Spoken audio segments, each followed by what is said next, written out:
Activate your energy. Welcome to the Activated Authors Podcast, a show where we distill the core principles of what it takes to become a happy, healthy, and productive author, no matter what stage of the journey you're at. I'm your host, Daniel Willcocks. I'm an international best-selling author, as well as an author coach, speaker, and creative entrepreneur. But most importantly, I'm a lifelong student of all things productivity, psychology, and human behavior. Thank you for joining me for today's episode. Without further ado, let's dive in. Hello everyone and welcome to the Activated Authors Podcast. Today we are bringing you yet another Ask Me Anything, where we have sourced questions from the Activated Authors crowd, and we're just going to throw those out there and see what comes up. And so I'm going to say hello to Sam, who is facilitating the questions and leading this thing, and I will pass it straight over to you. You're in the driver's seat, Sam. Okay, I'm just going to put on my old lady glasses because I've got to that point now where it's literally just shapes and colours if I don't have them on. Wonderful. I think I'm far off of there. I hope I'm not, but...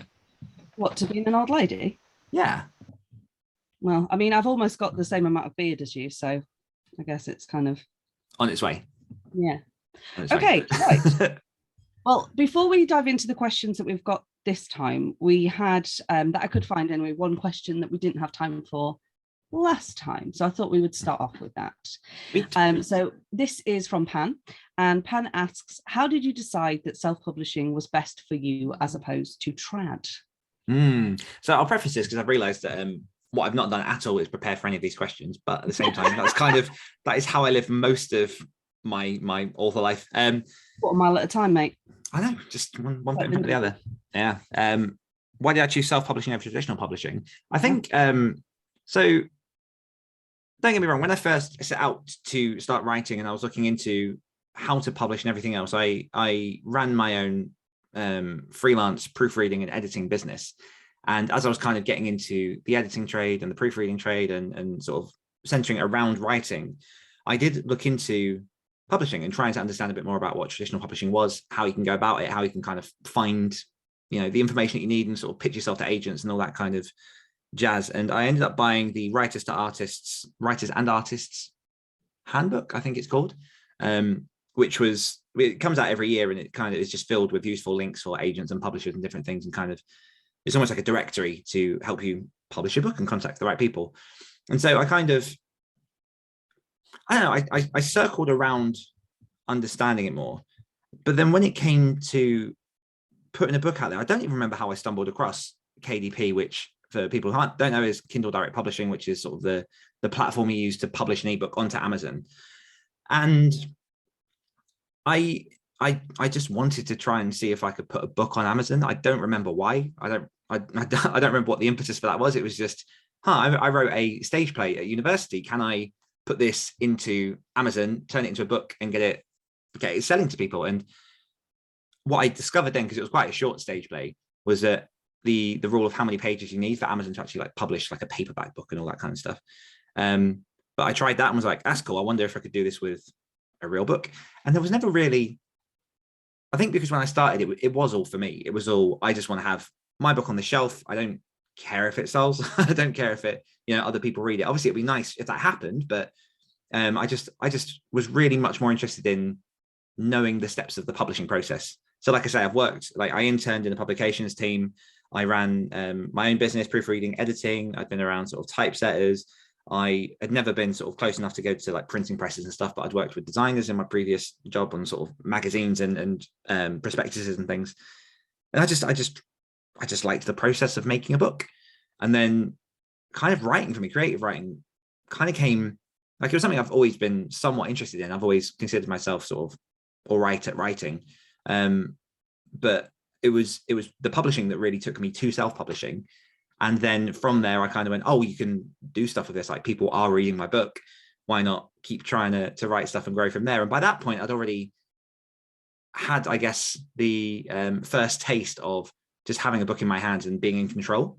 And so even now, we were talking in a meeting earlier today about some of the books that I've got coming up, and I'm considering looking at a traditional path, but I really struggle with the idea of me wanting to put stuff out to reach people as soon as I can.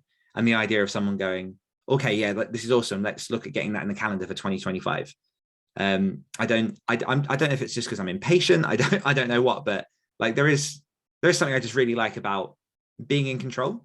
And I benefit from the fact that I have a fairly good eye for design. I enjoy lots of different stages of the process, and sort of I like getting my hands dirty and getting messy and kind of getting into the publishing side of things. And if you're someone who doesn't have any sort of experience of any kind of like marketing or reaching people or what designs are good and what aren't, like it is a harder path. But I've kind of worked hard over the last sort of decade or so to make myself adept in enough of those things that I feel confident I can do that myself. And actually sometimes I'll get a traditional book and I'll think, I could have produced something that probably looked a bit better. So initially it was just, I just enjoyed publishing. And then from then on, it became, okay, how can I grow this into a creative writing business? I love that. I love the fact that like when you first started, it wasn't kind of in any way being like, right, okay, this is what I'm doing now. It was just oh, I've got this thing and I want to do this. And how do I do this? And then you just kind of stumbled upon it. Interesting side note. When I was younger, I used to think that handbooks were in the shape of hands. And the first time I got one, I was bitterly disappointed. Oh, no. Yeah. What do you think footnotes look like? I don't think at this point I've heard about footnotes.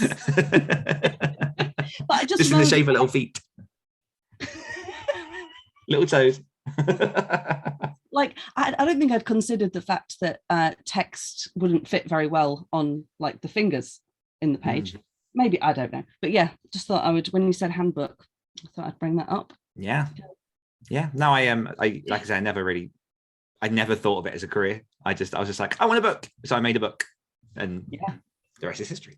That's like, from what I know about you though, that completely tracks. You're like, juggling sounds like fun. And then 2 days, like, I can juggle. Yeah, just like I like to do things. But also, even now that my process tends to be with my writing, like I write for me. So I know that by the end of a book, if I'm happy with it, I've done the best that I possibly can. And so whether or not people like it, that's out of my hands. I've done the best that I can to make me happy with my writing. That's, if it helps other people and makes other people happy, then awesome. Like if it doesn't, then screw you. Thick skin. That's what we need, guys. Thick skin. Oh, okay. And sticking with Pan, and this is a new question. So as in, I mean, obviously that was a new question to you. Yeah. But this is a question fresh for this particular occasion, if you will. Pan asks, did you feel weird showing yourself online, especially in video form? Did or do you feel anxious about it? If so, what's your take on this? And then he just wanted to preface the fact that the question has nothing to do with him. He's asking for a friend. Yes. Yeah, it's been a process. I never sort of set out to do stuff like this and have my face on camera so much and set out to be quite as public as I am, especially with a lot of my stuff, because I've made no secret of when I started doing the story show studio with Luke back in 2016. The Dan that presents himself, he's telling the truth about his writing, but he's definitely pretending to be, or not, like he's not quite being truthful with himself, because he's trying to play what he thinks a writer who is a podcaster should be, which has definitely changed over the years. I've certainly sort of got a lot more comfortable just being myself, because I've seen how transparency and authenticity and just honesty helps people. Like there's no point me sitting here and being like, writing's wonderful, I make like 100k a year and it's really easy, I spend all day writing books and then I cuddle my dog and then I go to sleep and it's awesome. Like that just doesn't help anyone, because when a writer who does get to that stage is something like, I'm drowning in work, it's really hard to balance like work and play and everything else, I'm doing something wrong. Like this is life. This is what we all have to deal with. Like even the person who's living their best life has their struggles, and those struggles tend to be universal, just different scale. But swinging that kind of background to the actual question, it was weird. I remember Luke asking me if I wanted to jump on a podcast with him and do that together, and that was audio only, which made it a bit easier because obviously your face is sort of hidden and you're just talking, it's conversation. But even then, you're very, very aware that you're saying stuff and people are listening. And so therefore there's some kind of influence that you are giving, rightly or wrongly. Like, it depends on the content and the listener. But it was quite intimidating. And then my early sort of social media, especially I used Instagram a lot, was almost like a diary of my writing journey.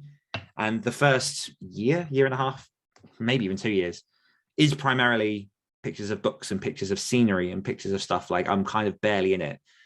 And what I learned from working in marketing was actually, if you're on, and Instagram is kind of one of my primary platforms at the minute, but Instagram tends to share more pictures with where it's like detected faces, because it knows that it's meant to be a social platform. So if you have a picture of yourself holding up a book, it's going to go a bit more viral or like spread a bit wider than someone just literally like taking the cover of a book. And so it was that thing of, I wanted to reach more people with what I was doing.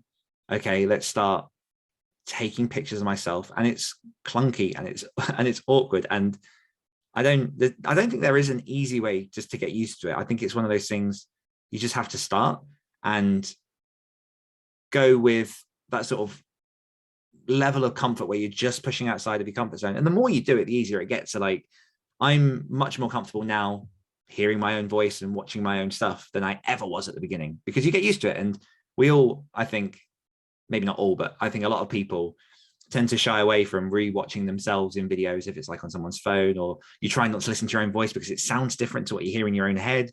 And as with anything else, as I say, the more you do it, the more comfortable you get. And you kind of, it's quite nice when you start to unify the person you think you are with the person you're presenting on camera.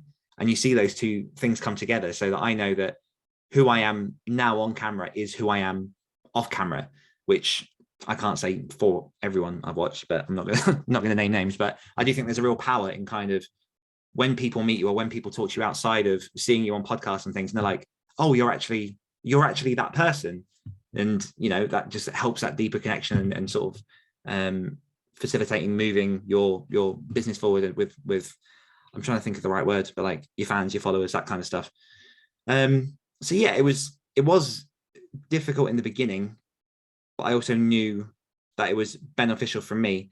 And that part I'll underline, because I'm also aware, I think, a little bit of where some of this question comes from. And without saying too much, obviously, you know, certain situations can be different. So obviously there are good reasons not to be so public.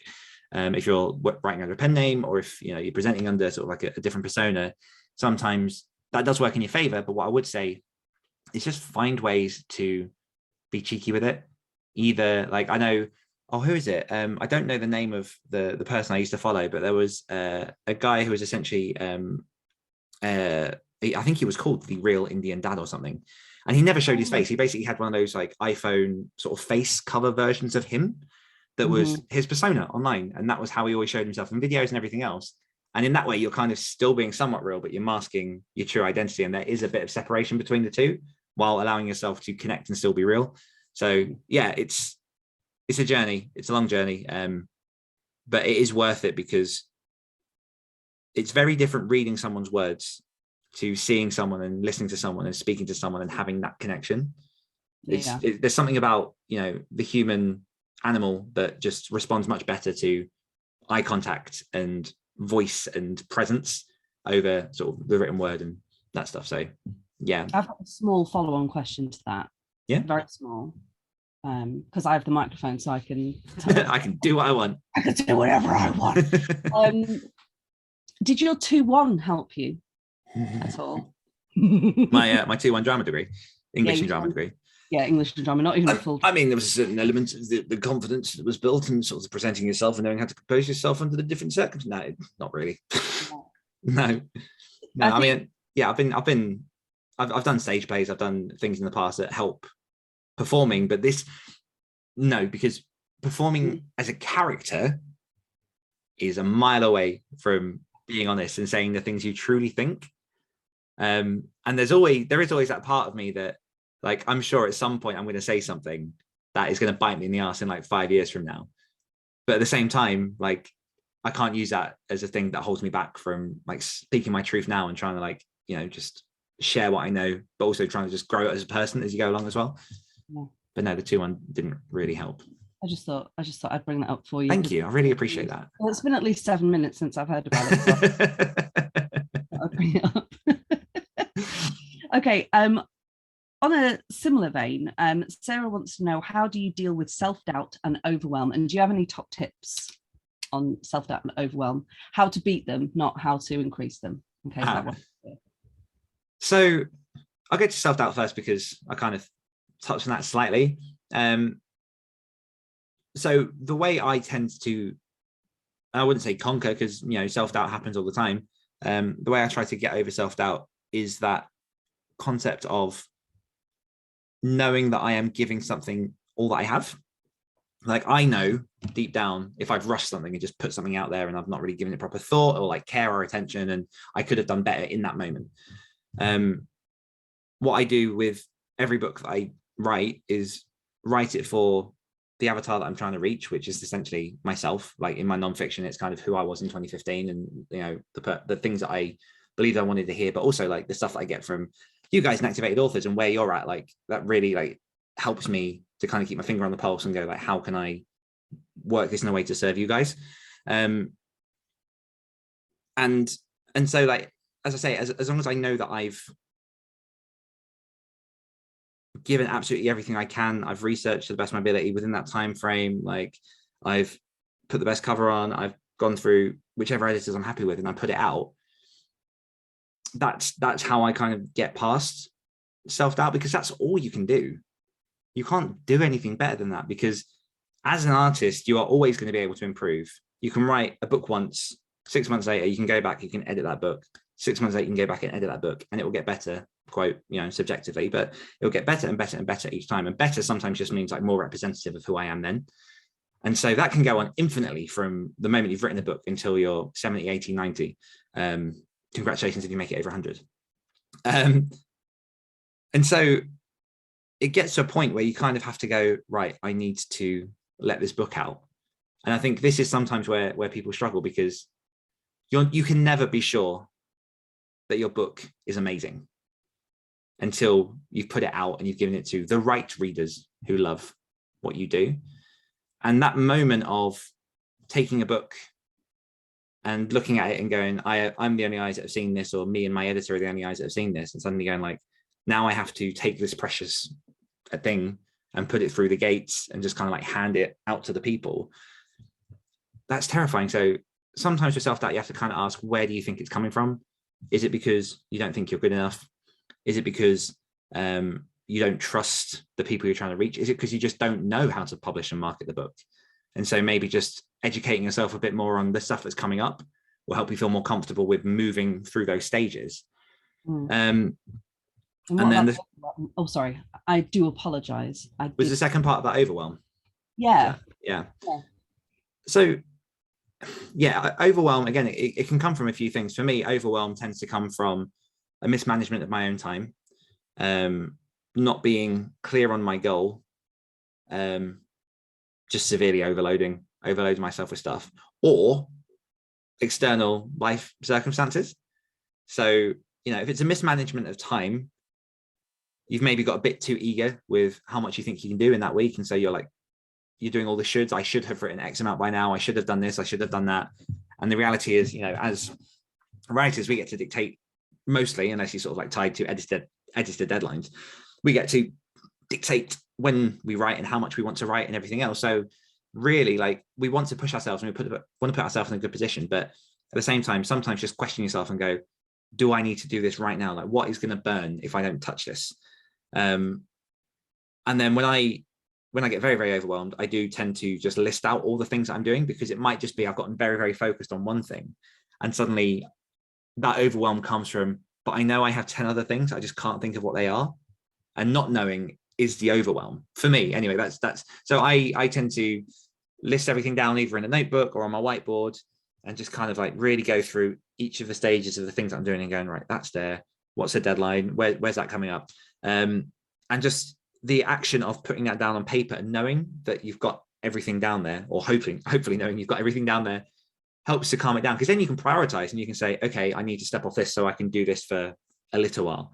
And then, like I say, sometimes it's just life stuff. Like, things happen in life, things sort of knock you back, whether it's sort of family or friends, or, your car blowing up or something else. And the thing that I find really, really interesting, because I'm exactly the same as well, but I'll talk to people where they'll be like, oh, I've just not been that productive this week. I'm like, oh, why? It's like, well, my car broke down, my partner got COVID, and this, but I should have written like 10K. And by the way, I realized how that sounds, and that wasn't a dig at Sasha. 100% wasn't. But it's true. And you think, oh, I should have written 10,000 words this week. And the reality is, other stuff has popped up and you can't. And we're not always in control of those external things. I've got stuff in my personal life at the minute, which is taking some of my attention. And therefore, on other things, whether I want to or not, I'm having to pull off the gas a little bit so that I can attend to them, because writing and life aren't isolated. They're not running in parallel. They're a joint, unified thing. So sometimes it is just being aware of other things that are going on and bearing that in mind as well. But I would say sort of the biggest thing that I would suggest to Sarah, if you are feeling overwhelmed, is trying to list it all down and then trying to look at what your expectations are of yourself. Like if you've got a deadline coming up that is self-imposed, fantastic. Like I'm really like a massive proponent of setting yourself deadlines, because it means that things happen. Like if you can hold yourself accountable to yourself, like things happen and it's awesome. But at the same time, you are allowed to shift if you need to. Yeah, I find like you, overwhelm generally comes to me when I can't remember what I'm supposed to be doing. Mm-hmm. And listing that stuff down, it's like 52 card pickup for me. Like it's my life as the cards all over the floor. Mm-hmm. And then as you start to pick them up and sort them, it just becomes like clearer. And even if there is a lot to do, just knowing what there is to do, yeah, it's very helpful. Yeah, and sometimes it's just tiredness. Like I know that when I'm tired, I cannot fully think of the landscape of my business. Mm-hmm. I can feel that, and I'm sat there going, like, I know I should be doing something, but I don't know what's most important. And mm-hmm. so I will either step away, like depending what time of the day it is, I'll step away and I'll be like, right, let's look at this tomorrow once I've actually had a decent night's sleep. Or again, go through that list and kind of go, right, what is pressing right now and what can I get away with sort of moving to the side? Yeah. Moving on then, Emmy B would love to know about book coaching advice, like where to start. She says she's had a couple of people ask her, but she's not really sure if it's something she would be able to do. So she wants a little bit of advice there. So book coaching, there are so many different stages of obviously writing a book, and it depends which part of that you're helping someone to coach. But the way that I started, I soaked up everything that Jenny Nash, who is is the founder of Author Accelerator, which is sort of like one of the main book coaching certifiers out there, and she does some like amazing stuff. She's just an incredible woman. And I followed a lot of what she did just to kind of understand like the internet of book coaching. So she has a book called, I think it's called Read Books All Day and Get Paid for It, which is kind of the inception of where her business came from, because essentially you're reading someone's book, you're giving them advice, and it's kind of a cross between being an editor and a coach, and kind of just a bunch of other stuff as well. My dog is drinking very loudly. I don't know if you guys can hear it or if it's just my microphone, but I'm like, that is some loud drinking. My dog lives very loudly. So. Yeah. But so I'd kind of start with maybe that book and just look at the ins and outs. But it's also about establishing the parts of the process you want to get involved in and the parts that you don't.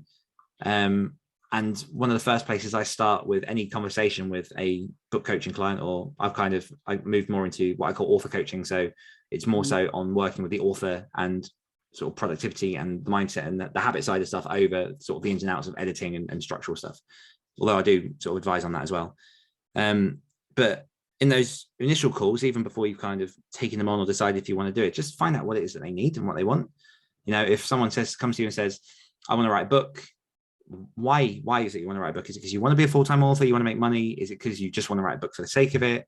Is it because you just want to see if you can? Like, there are numerous different reasons why, and whatever that is will help inform how you work with someone. So if your main goal is, I want to make lots of money, okay, like maybe there's a way that we can work to train you to rapid release and look at ways to build a series that extends beyond sort of 10 books, and you have all this kind of plan. Whereas if it's, I want to tell my memoir, well, how do we take time with this? How do we take you through the process of going through your story, putting that down on page and writing a book? The main things obviously you need to know are how to tell a story.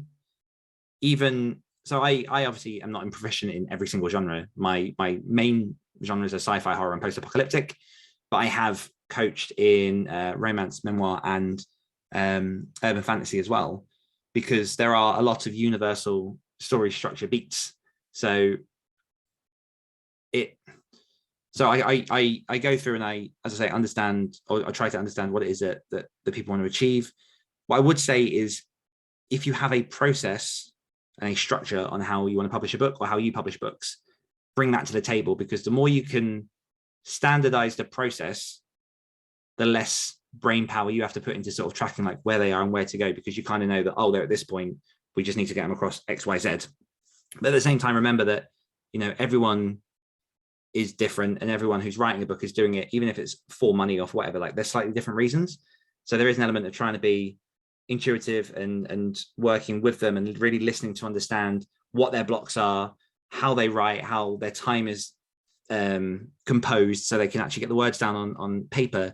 And yeah, it's a magic art form. Like I really enjoy it, and I think that it's something that I think probably you would get a lot of value out, Emmy. At the same time, just sometimes it's just the confidence of jumping in it and going for it. And I tend to focus a lot on getting the book to publication. I tend to back away now from sort of, I don't do a lot of like hardcore edits in the stuff that I do with authors.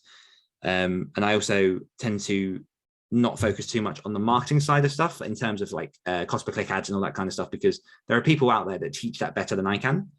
But what I can do is set people up with the right mechanisms, the right platform. Again, having that system in place to go like, you need X, Y, and Z. How do we make that work for you? But so you can build this platform so that when you hit publish, they're off to the races and they can do what they need to. Like, as long as you understand the process of getting a book from start to publish, you're in a very, very good position. You just take it from there. I think Emmy's probably cracked that now. I think so. Yes. A few books out this year already. Damn juggernaut, that woman. Okay, so back to Sarah, who wants to know more about your author journey and how you got into ghostwriting, and if you've always been good at creative writing, and did you take any courses? So basically just give us your overview, how you got into ghostwriting. And Renee just very quickly popped into Slack, and luckily I've got eyes everywhere. What is a good rate for ghostwriting generally? So I thought I'd sandwich that in as Sarah mentions ghostwriting as well. Okay. So I kind of fell into ghostwriting by accident. I was, because it's hard to talk about the ghostwriting journey sort of specifically, because obviously there's NDAs and things that I can't talk about. But so I had started getting more well known for writing fast and putting lots of books out. And then I was in conversation with a bunch of authors, and then someone sort of cherry picked, dropped me a message and said, I need a ghostwriter. And it just so happened to be around the time that I was looking at quitting my job, because I was very, very unhappy where I was. And the two kind of, like the stars aligned, and that step was the transition out of working full-time at my old employer into kind of going into a full-time writing gig. So I'm afraid I can't really give too much in the way of like an easy path for people into ghostwriting. What I will say is Caitlin Duncan has got a lot of stuff on her YouTube channel about how to get into ghostwriting, and she's sort of gone a bit more down the building that reputation route and putting stuff out there, and she's got lots of links and things. And obviously you guys know that she's in the Activate the Author Slack as well as one of our experts, so by all means she won't mind if you sort of nudge her with questions for that. But what I will say is that ghostwriting is a lot of fun, and it meant that I have written in lots of different genres that I otherwise wouldn't. I found that because I worked a fair few years in marketing, I got very good with, so copywriting essentially is learning how to write different voices for different audiences. And so I am able to separate what my voice is in my books to what other people are writing. And obviously as a ghostwriter, you have to try and mimic voice. And I'll kind of link it back a little bit more to some of Sarah's other part of the question. I've always been very good at mimicking. When it comes to like drawing, I'm really good at copying other people, like not like stealing, but like copying other people's drawings if I'm like trying to do stuff, or like music wise, I'm very good at sort of copying like on guitar and piano and things. And so with writing, it's I don't know what it is. It's quite easy for me to get a sense of how someone writes, the tone of their voice, kind of their word choice, their how they style their dialogue, and looking at even just the construction of how long and short their sentences are, so you can really get a rhythm and a pace of what that writer is.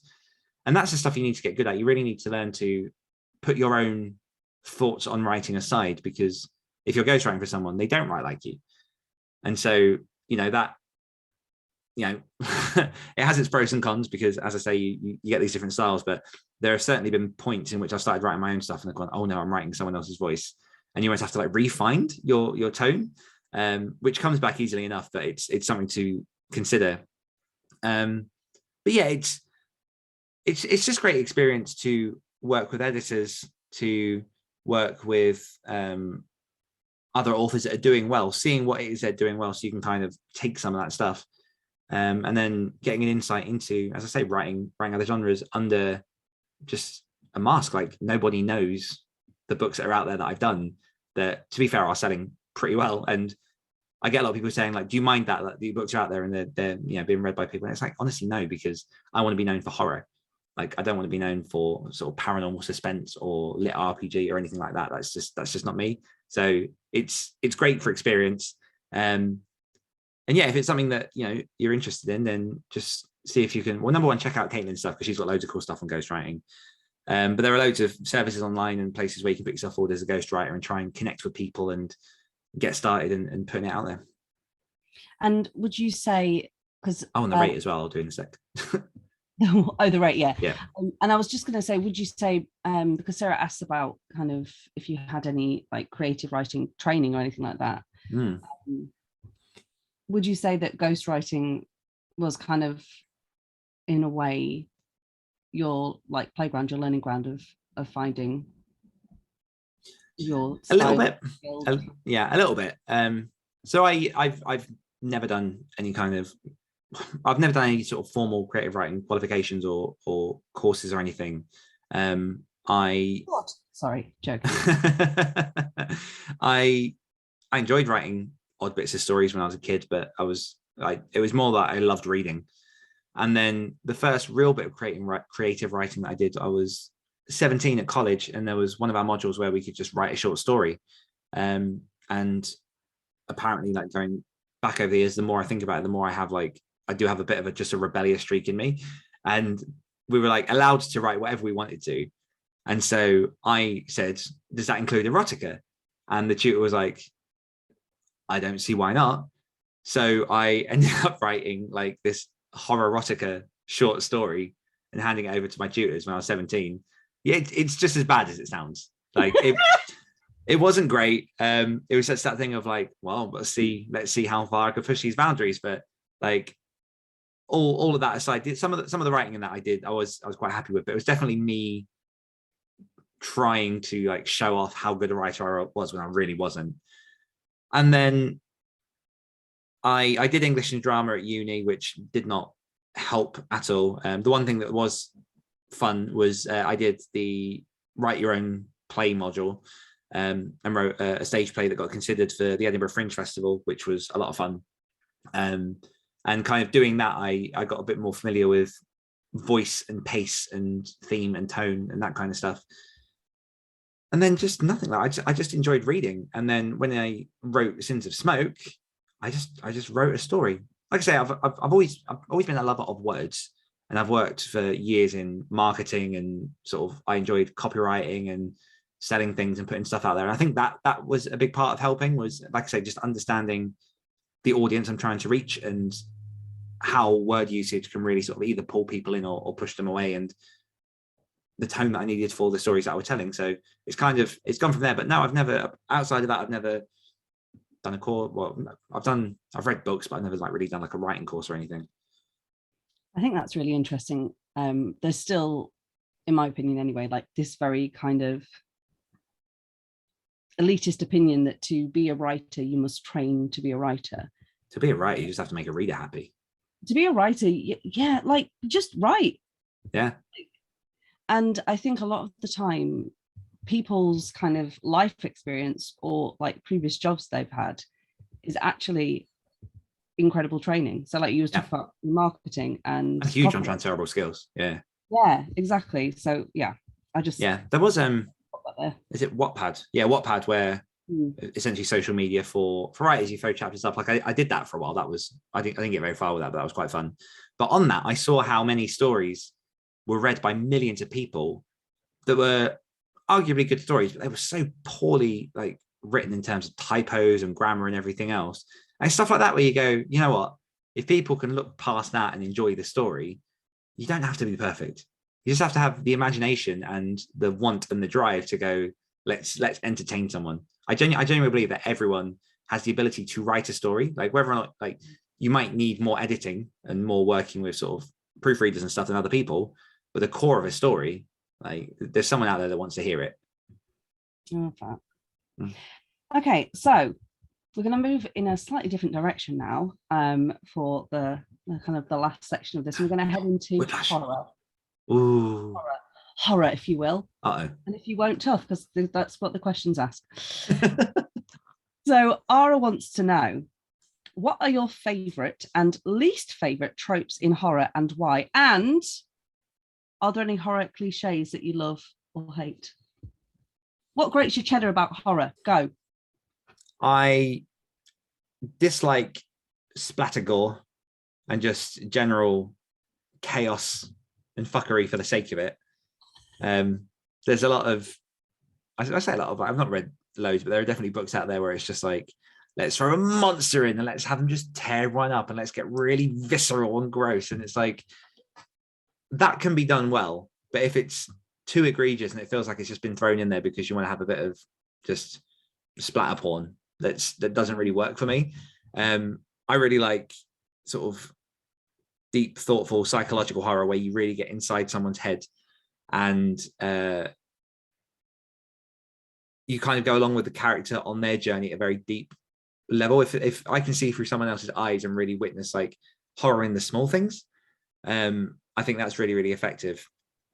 My favorite trope or my favorite sort of technique is when people don't reveal the monster. I absolutely love that. And Josh Malerman does it incredibly in Bird Box, where the entire time you get a feel for what these monsters can do. And they're so well described just from like the peripheral things that they're capable of and like the smell and the sound and everything else. And spoiler alert, cover your ears if you've not yet watched or seen Bird Box, but you never see the monster. And there's something so powerful in that, because I've said this on lots of things before. The most powerful monster, or the best way to make someone really fear a monster, is let someone create a monster in their own head. Because the minute you unveil the monster, all of that mystery, which is where the fear comes from, goes. And obviously you can then freak someone out by being like, oh, they've got 5 eyes and like 6 fangs and they're doing this, whatever your monster is. But it's the build up, it's the mystery, it's when you're lying in your bedroom at night in the dark and you hear a noise and you're like, this could be anything. Yeah, that's what I really, really like in horror. And as I say, really psychological, really sort of in-depth, where I like in terms of horror films, Get Out is fantastic because it really drives sort of, I'm trying to think how to say it, like, you know, something's going on and it's all played in like the tiny little things people say and just the way they say it. And it's not necessarily anything too insidious to begin with or anything too aggressively physical and in your face, but it's all these little touches and you're like, something's going on, something's weird. Like just the way, if you're standing in a crowd, someone can smile in a certain way and that can trigger you, that can set your hackles like raised, because you're like, this isn't normal, but you don't know why, because it's just the tiniest thing. So I like finding those things and sort of twisting them and sticking a pin in it. You'd love to walk through life as a woman. Yeah. Yeah. Okay, River asks, when writing a horror scene, what elements do you find are necessary to set the tone? So I'm assuming in this question she's referring to kind of like the horror in the horror genre, if that makes sense. I think it depends on your voice as a writer as to what you kind of play more on. Like dialogue can be very, very powerful in sort of what is said and what isn't said. I really do lean heavily on pathetic fallacy and sort of personification of weather elements is something I just really, really enjoy. I try to make the world around them part of like the thoughts that are in their head. So, you know, if they're angry or really upset, like the weather will reflect, or, you know, there'll be an item or a token in the room that kind of, they almost, what's the word? I guess, I can't think of the exact word, but they like personify that thing as their own thoughts. I'm not explaining it very well, but if you can create like the theme and the motif in that scene of whether it's like really sort of like horror or anger or, you know, sadness or whatever it is, and just make all the little things drip in and touch on and just amplify that emotion, that thing that's happening in that scene, that's really, really powerful. I'm writing a story at the minute, and as this character is walking through the forest, he's confused, he's like angry, he's upset, and the sky is essentially on fire. It's not, but like I describe it in a way that it feels like it is, and then therefore the bark looks burnt. It's not burnt, but it looks burnt, and then like you kind of get all the crispness of the grass and the leaves, and even though they're not on fire or they're not burnt, just adding those motifs and sort of echoing and amplifying that thing that they think they're feeling, because then you can pull them out of that, and or the reader out of that, and you can kind of go to another part where a character's talking and everything's fine for them. And like we've all had it where we've, you know, been stood next to our friends and we've been terrified or sad or like elated, and they've not reflected the same thing. Like we think whatever we think in our head. So if you can like show that in a book and in a story, I think that's just really, really powerful. And without being a sycophant, I will say that one of my favorite things in When Winter Comes is your personification of the weather. The weather's a character in that book. Yeah, it is. I was going to say the exact same thing. Now, moving on. So the last question for this evening is from River, and I thought this was a nice little fun one to end on. She says, just in case this hasn't been asked enough of you, have you watched Old Flag Means Death, and did you enjoy it? No to the first part. Okay, so did you enjoy it? I thought it was fantastic. Probably the best thing I haven't seen. Yeah, nice. Yeah, no, I haven't watched it yet. It's yeah, my to watch list is large. But by all means, River, if you give me some good reasons to push that up my list, then throw them over and maybe it will. There we go. Well, I think that's a nice place to wrap up. You've disappointed everybody by not having a satisfying answer to the last question. We could call it suspense if you like. Yeah, don't show the monster. Sure. We've created suspense. Will Dan have watched that show, Flag Means Death, by the next AMAs? Who knows? Tune in next time to find out. And thank you very much, Sam. And thank you everyone for joining. And to everyone listening, we'll see you next week. Bye. Activate your energy.